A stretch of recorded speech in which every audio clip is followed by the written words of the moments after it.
back to the channel. Now, if you're new here, subscribe. Also hit that like button too. That actually helps the channel grow, which is good, which means we can make some more thrilling content. So, Nick, what's going on? We are sitting up here in the unfinished loft. We've got Angus with us. You know what we should have done is put the fire on. Would be nice. I was getting a bit warm there before. Oh, okay, alright, ignore that. Sorry to interrupt. Where were we? So this is Angus. Everyone's seen Angus before. Behind us is Angus is relatively new 80 series, like it's a couple of years old, or to you. Yeah. Well, yeah, I mean, you would have seen it in a couple of episodes already. Yeah. And we've had loads of comments come through about the 80 series. A lot of people love seeing it on the channel. So good variety. I think that's what I like to see on a channel is variety, rather than seeing 1079 series over and over again. Mix it up. Throw a chimney in there, like all these different vehicles, like maybe not a chimney. God. But the format is new. We have done a few walkarounds before. You can go back and have a look at them if you like, but we did the typical walk around. So here, we're sitting up here, casual as, got a schooner in hand. We're going to overlay some footage of the rig, even on the tracks and whatever we have got in the past. So, yeah, casual. What do you think we should call it? I don't know. Put it to the viewers. What should we call this? It's not walk around. I'm thinking sit around. Makes sense. Schooner around. We sound pretty lazy, so maybe not. It's comfy. Anyway, drop in the comments if you got a cool name. Hell, if we use it, we might send you something cool. Yeah, we'd have to. Like a schooner. Yep. All right. I can't have this one. It was numb. All right, let's get into it. Enough of the shit talk. Not messing about. Well, I guess we'll start with why an 80 series. Is that something that you've always been into? Two things: solid front, coil sprung all the way around, and a car that is pretty easy to fix. So it didn't have to be an 80 series or Landcruiser. Defender. I mean, easy to fix. I said I wanted it reliable, didn't I? Oh no, he didn't say that. I don't think he said anything about that. Well, I think that's just what you normally. That's normally what you want in a car. That's normally what you want in a car. No, plenty of experience in the GU. Had a GQ. Another mate is not here, Jordan. Spent plenty of time working on that with him, and thought, well, what car are we going to get next? What are we going to learn about? So they were the things. Look for something coil sprung and solid front. In that era of car when they're sort of built unbreakable and you can fix it with the Gregory's manual. Is that cold or Bit strong? zippy, Mark. Bit zippy. You can fix it with the Gregory's manual, basically in the middle of nowhere with minimal stuff. And that might not seem like a big list of things, but there is a seriously limited amount of vehicles with that. Well, what is there? Obviously, we've got the Nissan Patrol, both GU, 80 GQs. series. Yeah. The Defender. Keeping the reliability out of it. Coil sprung. Yeah, a 105 is up there. Yeah, 105 because they got coil front end. Yeah. Not independent. Is it 105 or? 105 I think is a solid front. Yeah. So, isn't it? Yeah, and then but they obviously the Jeep as well, which is why I bought the Jeep. For those same things. Yeah. Reliability wasn't high enough. What have we got? Modern cars. We've got the G-Wagon was. Yeah, definitely. Yeah. I don't think it is anymore. Yeah, no. I think there is G-Wagon. okay. Anyway, I reckon one of them G-Wagon is. Yeah. It's not out yet, but the Grenadier will be. Grenadier, yeah. Hell yeah. A brand new vehicle that's coming out solid frame. That doesn't happen very often. The Model T Ford was also considered. That was basically a strainer post under it. They were not coil sprung. They were not sprung. They were not sprung. No need. So the point of the argument is there is not many to choose from. There wasn't many options, and I was a bit naive going into it. I didn't realise the cult following that an 80 series sort of have and how super popular they are. Like, I've always liked them. Yep. But I know, like you've said before, like coming away on trips and stuff, you've loved how, like both my Jeep and also Nick's Patrol, when you've been spotting them down hills and through ruts and stuff, that's kind of where you've said, oh look, definitely, I couldn't go IFS because of watching and spotting us where we've been. Yeah. The trips that I was planning to do lent me towards, it was like, right, we're going to be doing the same sort of sidetrack trips that we've always done, and I want to have a car that can come along and do that. Mm-hmm. Yeah. So to get something different, pretty much just landed on the 80 series, from the Nissan and the Patrols that we had. So Jeep didn't interest you much? Didn't interest me. I've had a few issues. Close friend of mine has had a few issues. So yeah, no, I thought reliability-wise, I'll just go the 80 series. Yeah, good move. Nice. So it is sitting behind us. Pretty clean looking 80 series. Well, it's a very clean looking 80 series. Is it silver? Or Look, I'd say baby blue. Baby I'm blue. going to say silver. It does have a bit of a bluish. It does have a glint in it, depending on how you look at it, which is not very often it has that. Yeah. No, I'm very happy with it, actually. It's a very early 80 series. It's a 92. And I bought it sight unseen. The main reason why I went for it was... Is that why you bought a blue one? That's why I bought a blue one. What colour is it, mate? He said silver. He assured me it was silver. It's got a reconditioned 1HZ motor in it that's done about 10,000 Ks. Yeah, right. So the bloke that was building it, he was building it for his forever sort of tourist setup. Yep. And he ran into some troubles, had to get rid of it. Yep. So after a bit of searching around, it's not that easy to find a good, clean 80 series. Yep. Especially So that's not the like factory this. engine? It's not the factory engine. Came out with a 1HDT, so factory turbo motor. And this has got a built 1HZ with a turbo on it, a CT26 turbo, which is pretty common to put on these. Had a few of the engine internals beefed up, just to handle a bit more boost. Because you're doing it, you can actually do it properly. Yeah, and that's what he'd planned to do. Yeah. So yeah, that's why I landed on this one. And when it rocked up on the truck, So you sight unseen with engine conversion, man, that's keen. well, This day and age, they're selling so quick. Yeah. I had to make a that's decision. it. You need to to make a decision sometimes. Yeah. And so it was just came down to it. And he was a top bloke. Probably sent me a good, not a word of a lie, an hour's worth of footage of different things on the car that he'd done, different things that he hadn't fixed yet, was going to fix, footage of some of the rear windows out, fixing the rust and other things like that. Wow. Yeah, right. So like, I felt nervous as hell. Pretty safe. But I did feel confident sort of in the setup, and it was always going to be a surprise when it got here, but it was pretty It's cool, baby right? blue. Yeah, I ain't got a minute. This isn't silver. Yeah. So you've pretty well just gone straight through the first topic, which is engine mods and whatever. So is there anything else? You put an exhaust on it, haven't you? Definitely. Yeah. I put new exhaust on. Was it standard exhaust before? It seemed a bit bigger than standard, but it looked like it'd been on there for the past 25 So years. 3 inch now? Yeah, 3-inch Bow Desert exhaust. Yeah. Which, very happy with that. Fitted on there nice and easy. Next step will be intercooler. Yep. And then get it tuned. It's pretty much running whatever they decided to wind it out for the run-in period. So Pretty safe, you would imagine. yeah. But you'd be looking forward to seeing what you can. Not that you probably don't want to go stupid with it, but you get a little bit more after you put an intercooler. You put the exhaust on it and tune it. Like that's. Yeah, I'm interested to see what the standard sort of turbo can do, and then maybe down the track upgrade the turbo. Yep. But I really just want to see how it goes. I want to keep it that safe. Absolutely. Sort of tourer. I don't want it to be a fire-breathing drag and that it's unreliable. Nice. So the previous owner had obviously done a fair bit of work to it as far as aesthetics and motor. It was, and I drove it when you first got it. It was an absolute handful. It wasn't a great lift kit put in. It was a 4-inch. Yeah, tough dog lift, just springs and shocks. Yeah. So it handled. Well, it did have aftermarket panhards which were adjustable. So that was. Yeah, well, the 4-inch lift you would. You'd probably have poke like 3 inches of poke out one side and none on the other. Negative on the other. Yeah. So he'd done that right, but this goes into things we've said previous. Is there's a lot more to it, especially when you're pumping above 2 inches of lift. You need to be forking out for proper stuff under your car.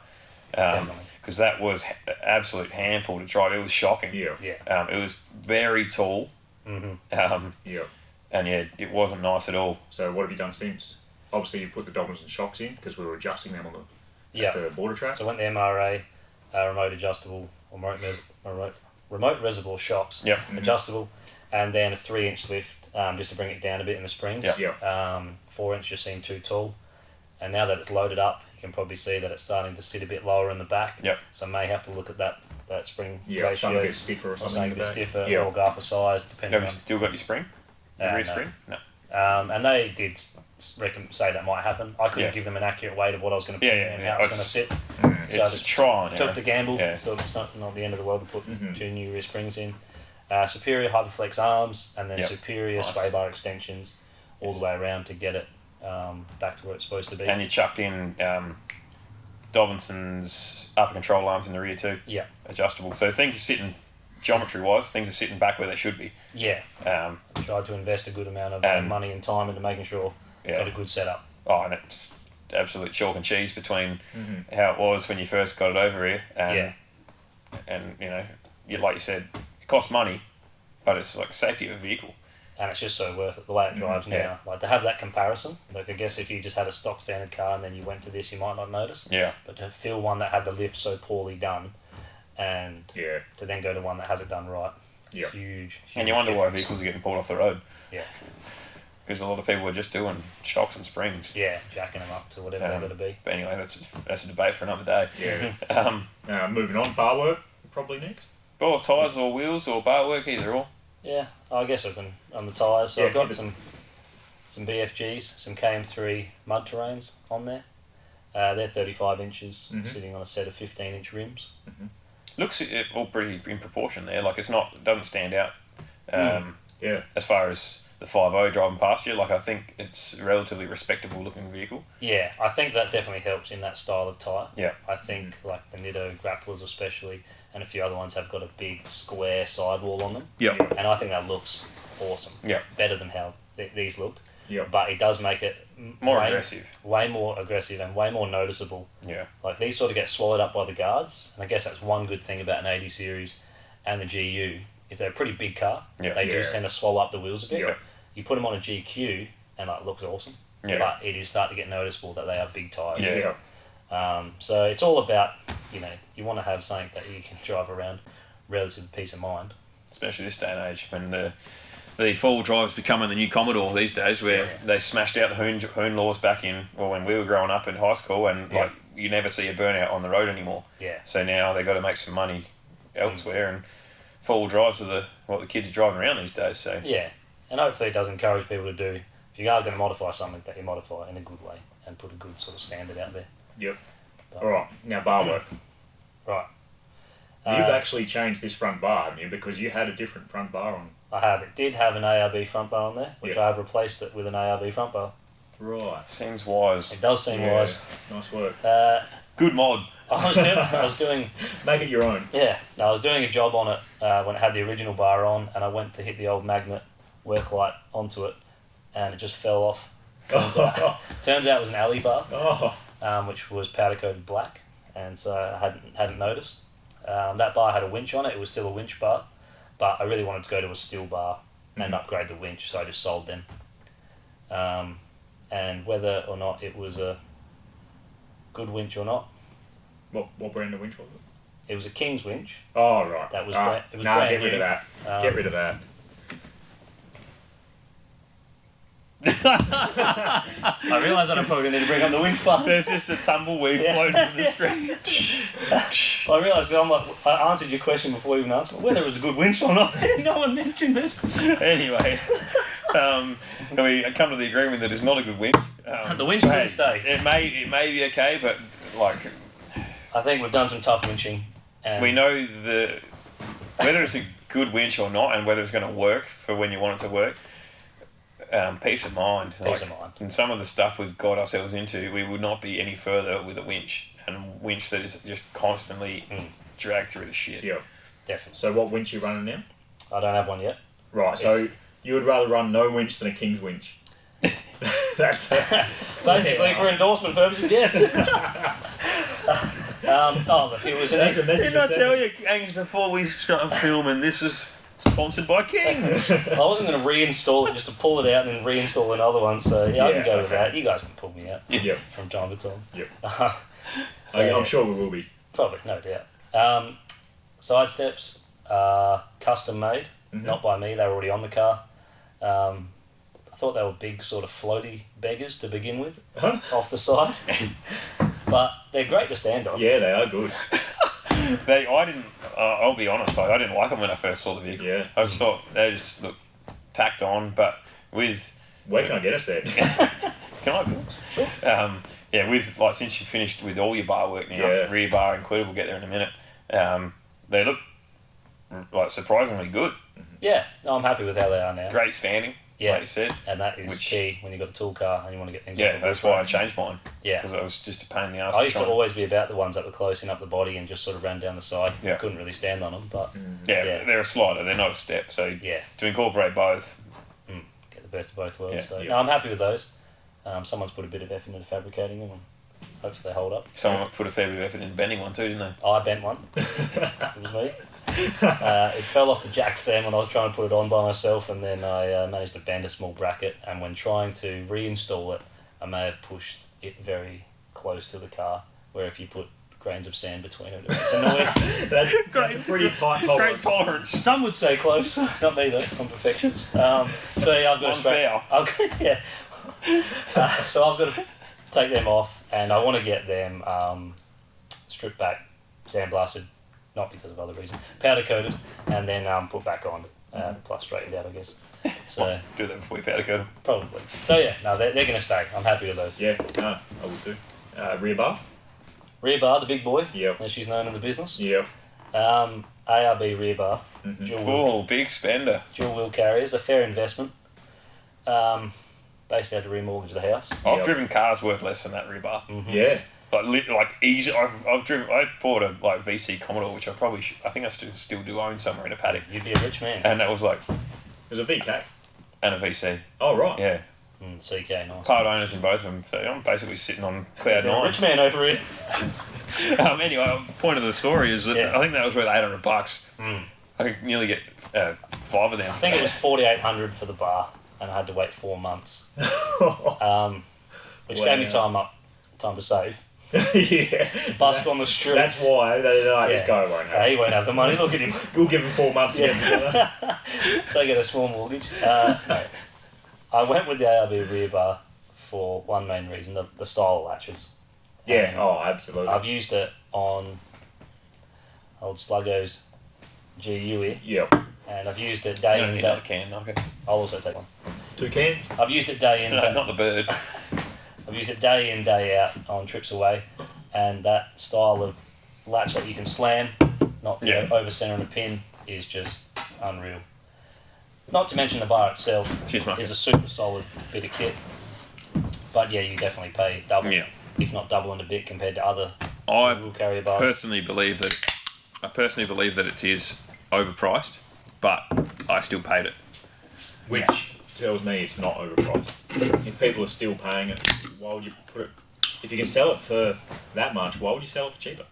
Yeah, they wouldn't sell many of them for a GU or an 80 series, I guarantee you. Probably why the 4 month wait came into... They had to manufacture it.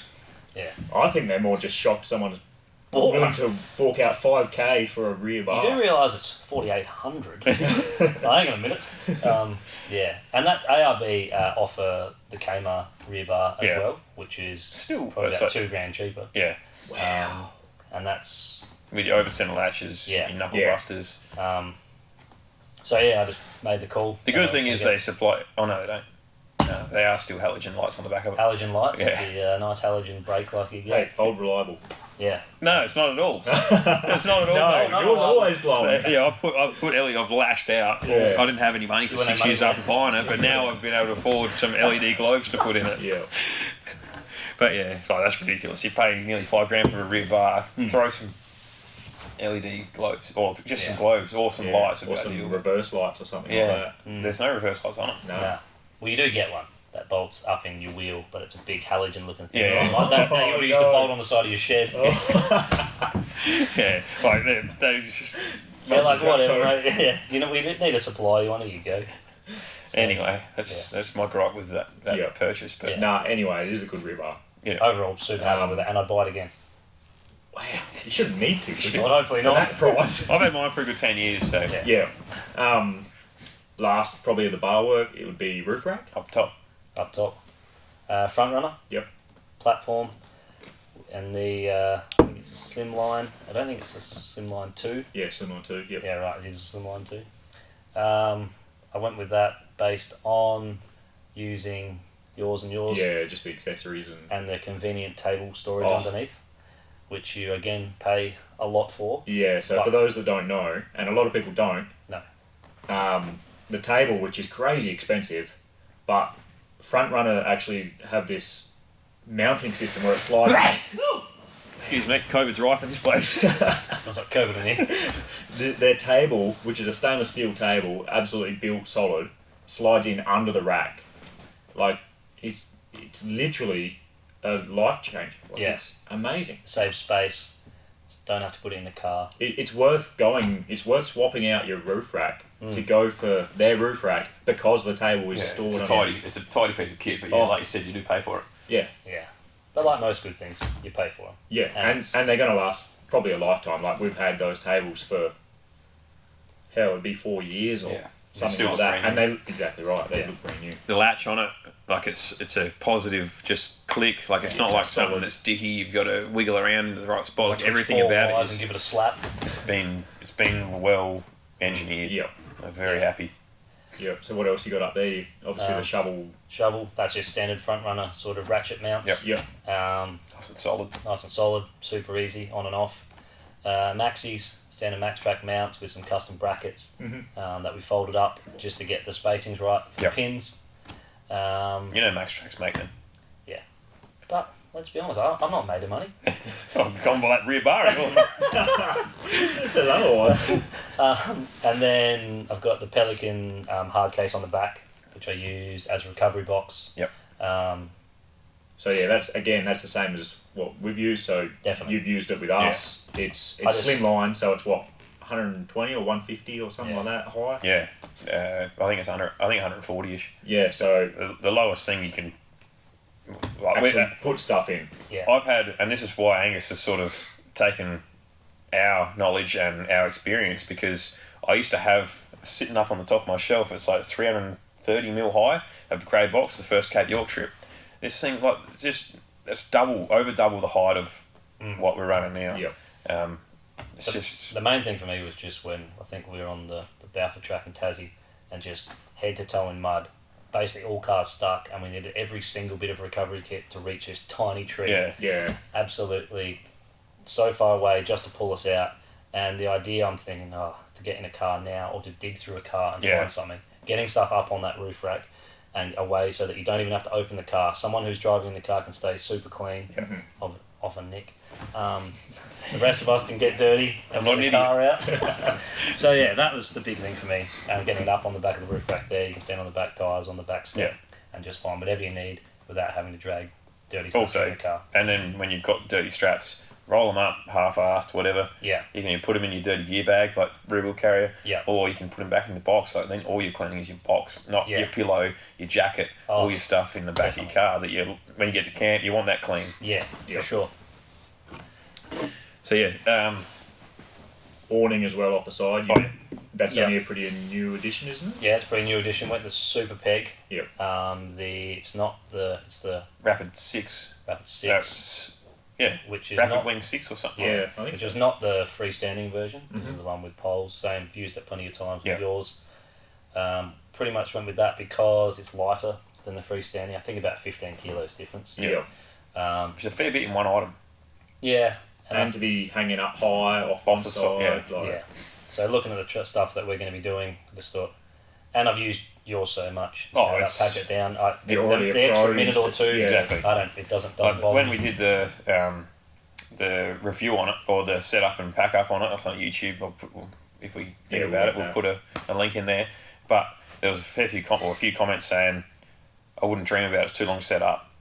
We've done it that many times that, and it might be for you. Like, everyone's different. That's fine. But for us, an extra minute, of setup time. Whereas if you're on a month-long trip, that whole month you've got that 15 kilos off there. Yeah. Yeah. And I guess some different is that people get worried about when they hear poles and other things, that they've got to store the poles somewhere. Everything else goes in everything goes in the bag inside that car. You've even come up with putting the straps in there that you need to hook it down to your roof rack and your front bar, so they drop out as you unzip it. And he puts an LED light in there as well. Yeah. So there's plenty of room. The bag is not maxed out.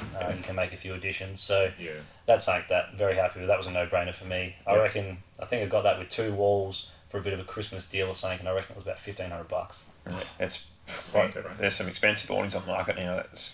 I think the freestanding is up around the 2.5 mark. Yeah. So, but yeah, that was me. No-brainer. Easy. So you just, that's just completely off topic, but you've also gone super wing on the side of yours. Super peg, rather. Super peg, yeah. I pretty much, one thing for me was just trying to keep weight down. Yeah. I summed up probably a list of 10 plus awnings, and the awning market is huge. Like, there's so many different awnings out there. Yeah. All I cared about was the weight. Yeah. Pretty well. And so started there. And then there was a few other things like walls and, you know, using a few of the Dash ones and stuff like that. Fabric and stuff like that was also a consideration. But this, like I've got the same one, not the forward fold. Yeah. And so it was 15 kilos. So yeah, it's sometimes hard to go past something that you've used in torrential weather, like in Tassie, and we've kept 4 blokes able to cook and then sleep under it. It was solid too. Yeah. Like that awning's seen some bad times as far as weather goes, and it is solid with walls on it. So, definitely a go-to awning for a good price as well. Yeah. That's enough spruiking that company. Yeah, that's right. For anything. Well, that's pretty well bar work, roof rack, that sort of stuff done. Yep. Moving on inside. Inside, are we going? Yeah. So what are we thinking? Like 12 volt? Yep. 12 volt setup. Big, usually a pretty big topic. Massive these days because there is some. The start of the top. 12 volt starts with a engine bay. Battery. A battery. Yeah. So under the bonnet, I've got 2 Optima yellow tops, 75 amp hours, and they're a hybrid. Sort of, they can be a somewhat deep cycle and then a starting battery. Yep. I've got the ability to link them together with a Red Arc 200 amp isolator, and that will be for winching and other things when I do get the winch on.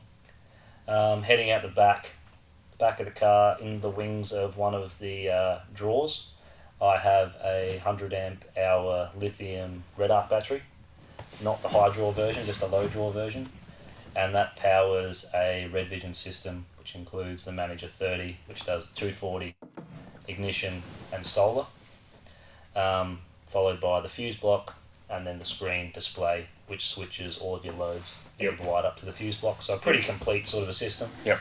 So what kind of loads are you running then off the... at the moment I'm using it to its full capabilities and running a small water pump and a fridge, which I don't switch either of them. They're both on all the time. But as time goes on and I add in lights, other things like that, I will start to use it. But one great thing about it is you do this install and then there's just fuses waiting for you to connect loads. You don't have to worry about switches because you use the screen. Yeah. It's a hefty investment. It is, but I just put some like camp lights in my gull wings recently, and usually, you know, I'm happy to do the wiring, the fuse and the relay and switch somewhere or whatever. It was like a 10-minute install. It took longer to like stick the things onto the gull wings. The physical install rather than the wiring. The wiring was like, oh, okay, just a bit of wire and it's already there. This isn't any fun. Yeah. So you invest time and money in the beginning, and then you get to the point where your setup becomes quite interchangeable depending on what you're doing. Yep. The Red Vision can run, I think, up to 10 amp loads, not all at once, but individually, and then it's 4 30 amp loads. 10 amps, yeah? 5 maybe. 5, I reckon. Something like that. You can run a few of them, 5, 10 amps, 10, 5 amps, you say it, you want it. And then 12 volt UHF, pretty standard sort of a setup, most cars, GME. Yep. Things to do in that part, definitely lights. Yep. I need outlets, don't really have anything like that. Right. No ciggies, the fridge is just... 12 volt on yours has been pretty fresh, isn't it? Definitely. I've only finished it a couple of weeks ago. Yeah, okay. So I'm at the fun bit now where I can really kit it out. Yeah. But I'm definitely not using it to its full capabilities. So 12 volt, that's... So comms, obviously the GME. Yep. Spotlights, I guess, as well, covered in 12 volt, so you're running the light bar. Oh, that's up on top of the rack there as well. Yep. So LED Lightco light bar that I purchased from Nick for a fair and reasonable price. Pretty good, pretty of a mid-range sort of an entry level sort of a light bar, but on recent trips using it still throws out a good spread. Yeah. And then on the front, just some steady 2 of the Pros, I think they're called.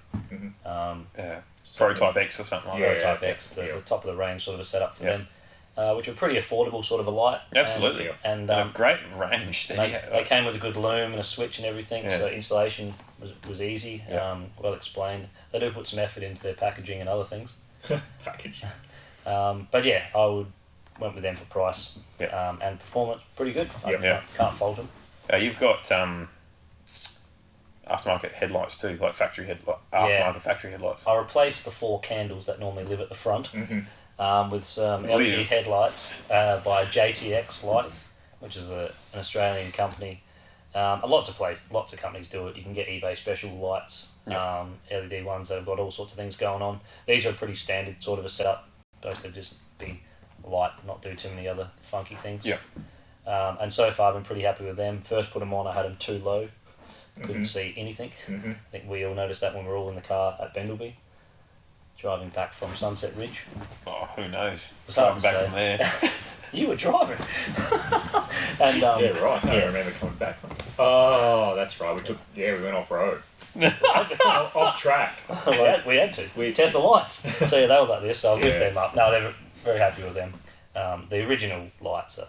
Yeah, it was the same in the GU. I've only got the Nava LED replacement ballast thing and whatever, and even there, heaps better than the factory. It's still rubbish, but much better than what I was running. I'm still running the candles in the Defender. Yeah, nice. We know. You've got these awesome lights, and then it's just like as soon as you dip the high turn them off. It's a reality check. Oh shit! Yeah, this is what people should drive like.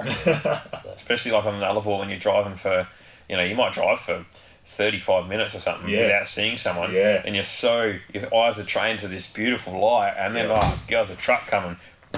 This isn't legal. Is this low beam? It's just low shocking. or no? no beam. Yeah, good lights are a hell of a thing on a journey like that. But if you want to do some night driving, invest in some good lights. Right, so is that everything for 12 volt? No, there's you've got gauges on your pillar. Oh yeah, for reliable 3 red arc gauges, 1 for voltage on the 2 batteries, has the ability to do current as well. I don't have that connected, just merely monitoring the 2, but has a 3rd readout on that one. Yeah, I don't have mine connected either. And then I've got one that does EGT and boost and coolant temperature, 3 outputs from 1 gauge, and the 3rd gauge does my oil pressure and oil temp, and has the ability for 1 more readout. So 3 gauges. Yeah, that was on the other one.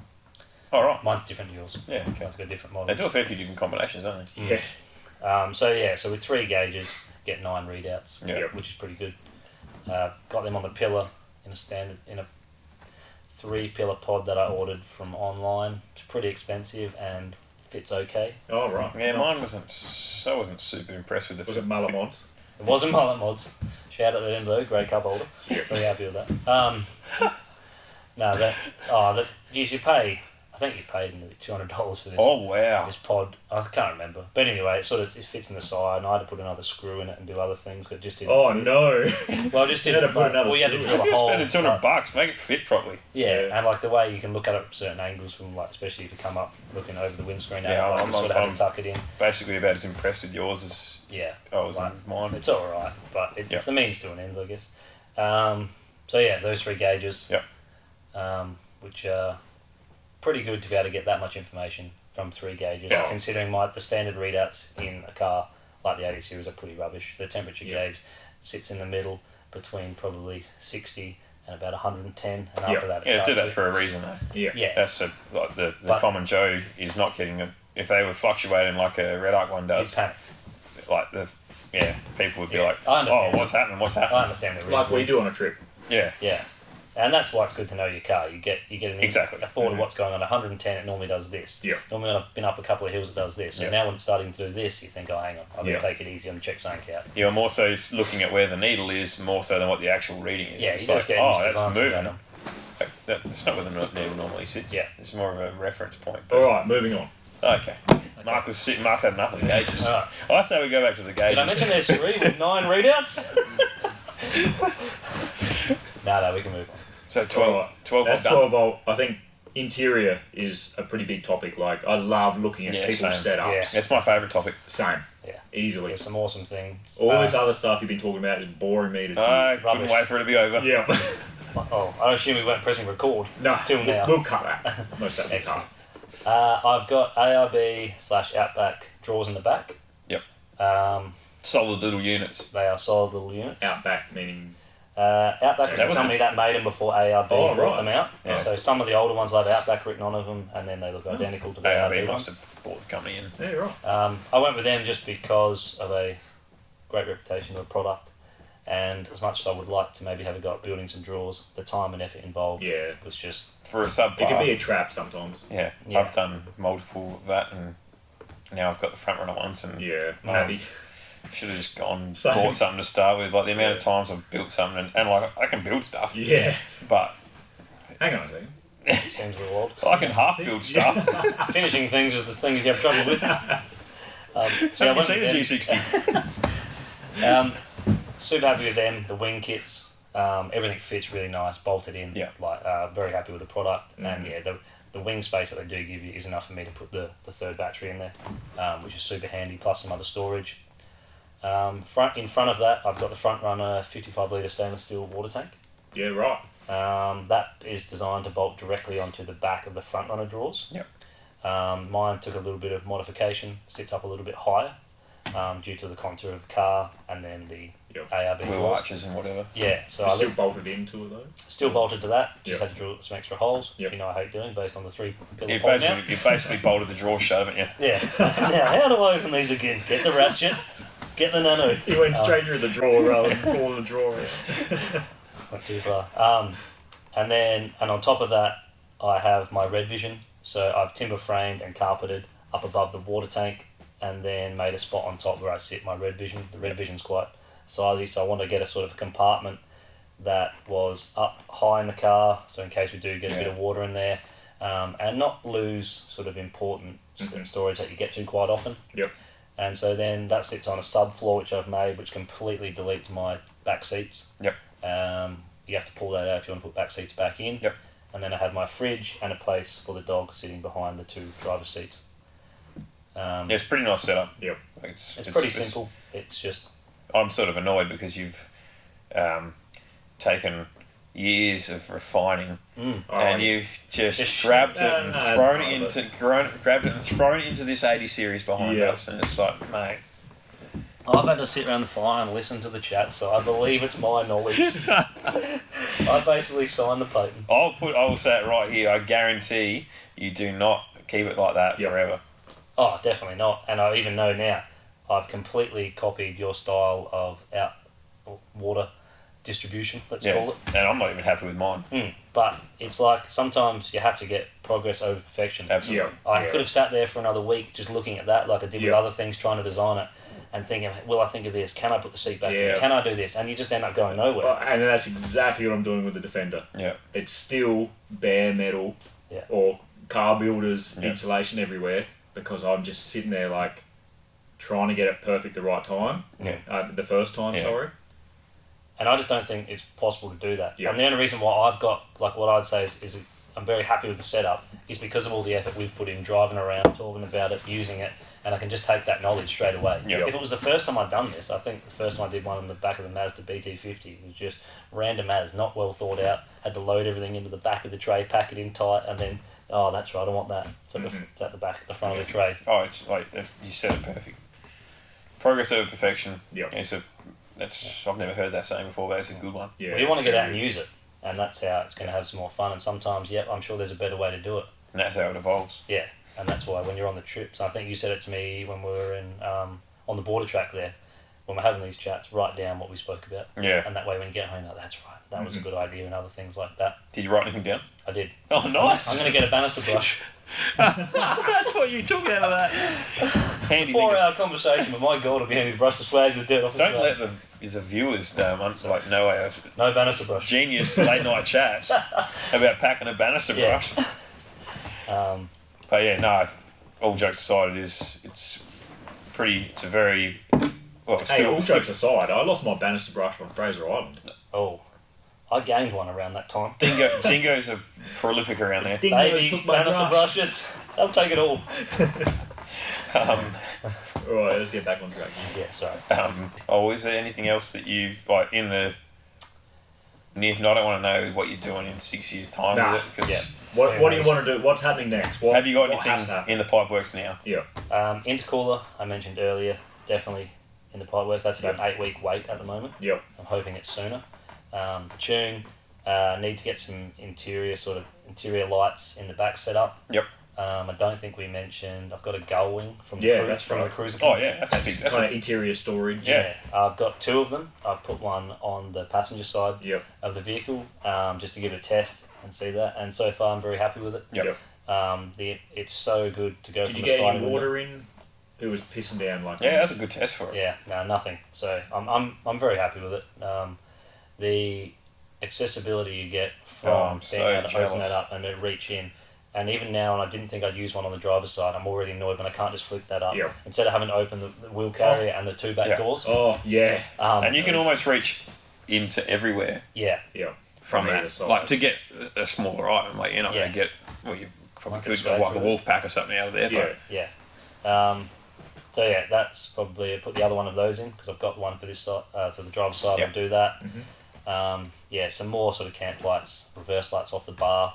Yep. Probably a bit of that sort of stuff. And then looking forward, probably just run it for a while. Yeah. Just use it. Exactly. And I'm always finding little things like to make better. I think on the border track, my fan shroud hits the big aftermarket fan I've got, and to do with the aftermarket radiator. So that just flicks that. So that's something I want to look into. Got a little bit of an exhaust rattle because one of my mounts was bent when I put the new exhaust on. Yeah, right. The standard mounts. I didn't hit it with a jack, I don't think. But so yeah, there's lots of little just wielding a jack around under there. So yeah, there's lots of little things, and there always will be. It's a 30-year-old car. Like, I'm still trying to get it, but I want to make sure that when I do things to it, it's making it so I can use it as soon as possible and enjoy the setup. Here's a question I think we should incorporate into every walk around we do. And it's you've developed this pretty quick, like 2 years to get to that sort of standard of vehicle for touring and for four-wheel driving is as quick in my eyes. Yeah. Is there anything you've done that you regret or that you wouldn't do again? Any modification? I love that. Modification that you regret. Yeah. The wheel bag I've got. I think we've actually got footage. Is a wheel bag a modification? Well, it is something. It's a necessity in my eyes. Oh, it's definitely a necessity. Stuff chucking rubbish in the back of your car. I think we've got. I'll see if I can find footage to overlay because that was an absolute crack up. Trash trailer. Yeah. Well, they just called me up and they said, you know what, the border track's looking a bit rough. Would you mind bringing it in the plough? Yeah. And I was like, no worries, I'll bring her in. I'll help you guys out. And I'm that sort of bloke, community minded. Driving behind you reminded me of like a teenage school kid at high school with the bag like around their arms. So yeah, my bag wasn't the best. I'm waiting on a new one of those. So that's one thing that I regret. But I haven't had a good opportunity to use everything and know what to really Well, that's good. If it's a $50 wheel bag that you regret, not even, I don't think. I definitely will look at lockers. Yeah. That's something that sort of started to go down, but there's so many things on the list. It's just sort of prioritise, work out where I'm at, and sort of go from there. But I don't really want to to get to this point. I bought everything stacked in the shed, in sort of preparation for a big trip, and just sort of worked flat out at it to get it to this. Now I sort of want to use it and just add things slowly. Pull it off the road for a couple of weeks to do something and then take it back out again. I don't want to have it off the road for a long period of time. I really want to use it. But I still want to make sure that everything's mechanically A1. And I'm not doing any damage to it. So yeah, definitely intercooler. And that tune is priority at the moment. Nice. Well, I think we've pretty well summed it all up. I mean, I reckon drop a comment below if we have missed something. A classic case being Dom's Y62 Patrol. Absolute beast of a vehicle that we reviewed in the past, so check that video out. But something we missed on that is we didn't start it up and give it a few revs. Oh. Which I really regret doing. So, and we can't do it. We can't do it now because he doesn't have it anymore. That's right, he sold it. No doubt his second build will be. Yeah, but anyway, if there's something similar to that, if we've missed something, or if you want to know something else that we haven't covered about the 80 series, drop it below. We'll get back to you about how he's done it, or I'm sure there's something we've forgotten or didn't explain very well. And I'm still learning all this stuff as well. I'm no expert on nothing. So it really helps having blokes like you guys talk about this stuff with around the campfire. No, you let us straight if you think we're experts.